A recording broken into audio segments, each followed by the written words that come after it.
Bonjour à tous, nous recevons aujourd'hui Christophe Fermé. Bonjour Christophe. Bonjour.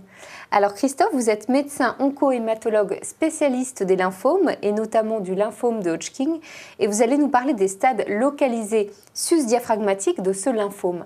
Alors ma première question, c'est déjà en quoi consistent les caractéristiques sus-diaphragmatiques du lymphome de Hodgkin ?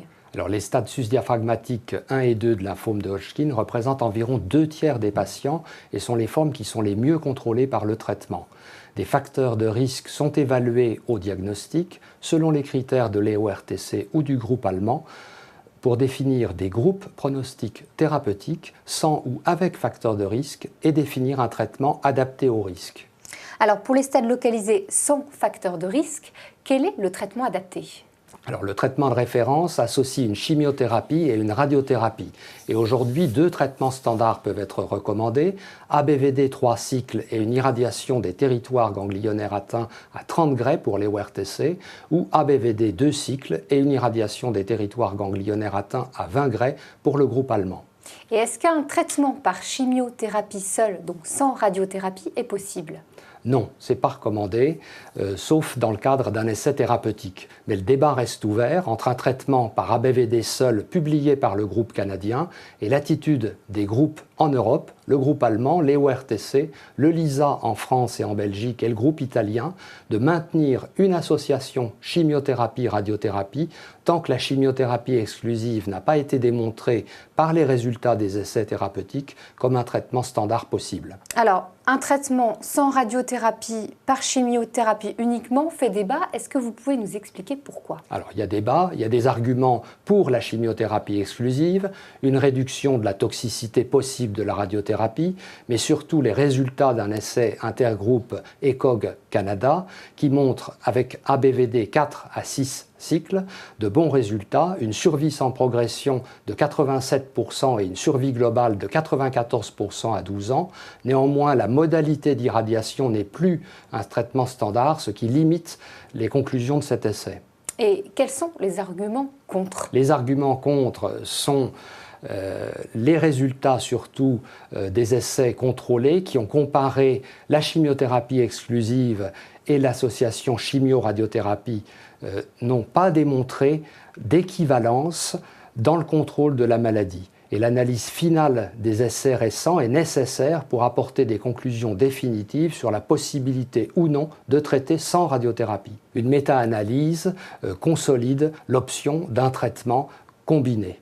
Donc aujourd'hui, un traitement par chimiothérapie seul pour les formes sans facteur de risque n'est pas recommandé et le traitement de référence reste l'association chimiothérapie-radiothérapie.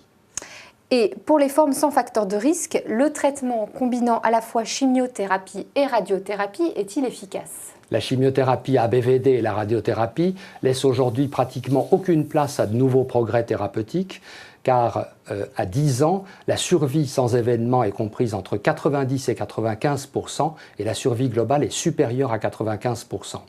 Et pour les formes sans facteur de risque, quels sont les progrès qui ont été réalisés ces dernières années sur les différents traitements ? Les essais thérapeutiques ont permis de limiter les conséquences tardives des traitements et plusieurs progrès ont porté sur la réduction de la durée de la chimiothérapie, ABVD 3 cycles et même 2 cycles dans l'expérience du groupe allemand, la réduction de la dose de radiothérapie à 30 gray et même 20 gray en cas d'obtention de rémission complète par la chimiothérapie, la réduction des volumes irradiés avec l'abandon des irradiations étendues, l'irradiation des territoires ganglionnaires atteints reste le volume de référence et le comparateur dans les essais du groupe allemand en cours. Et la radiothérapie des ganglions atteints, dite nodale radiothérapie, est évaluée dans les essais récents et en cours.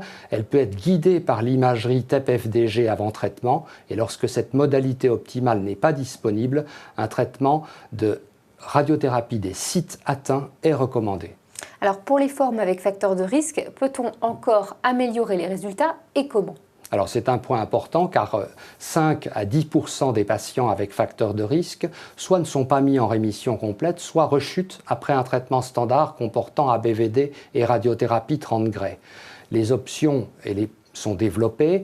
La première est que les stades 2B avec atteinte médiastinale volumineuse ou atteinte d'un viscères thoraciques sont définis par le groupe allemand comme des formes à haut risque et sont traités comme les stades 3 et 4. Et ce classement et cette attitude de traiter par BICOP renforcé 6 cures sans radiothérapie, sous réserve d'obtention d'une rémission complète à 4 cycles, ont été adoptés par le LISA.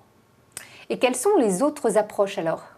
Alors, le groupe allemand traite les stades intermédiaires avec facteurs de risque par 2 BICOP plus 2 ABVD plus radiothérapie à 30 Gray. Mais cette option n'a pas été développée en France, essentiellement en raison du rapport bénéfice-risque. La troisième approche est d'introduire de nouveaux médicaments dans le traitement initial, soit en les associant à la chimiothérapie initiale pour améliorer le taux de réponse avant la radiothérapie, soit pour les réserver aux patients qui ont une TEP positive après 2 cycles pour réduire le risque de progression après traitement. Mais ceci ne peut s'envisager que dans le cadre d'essais thérapeutiques.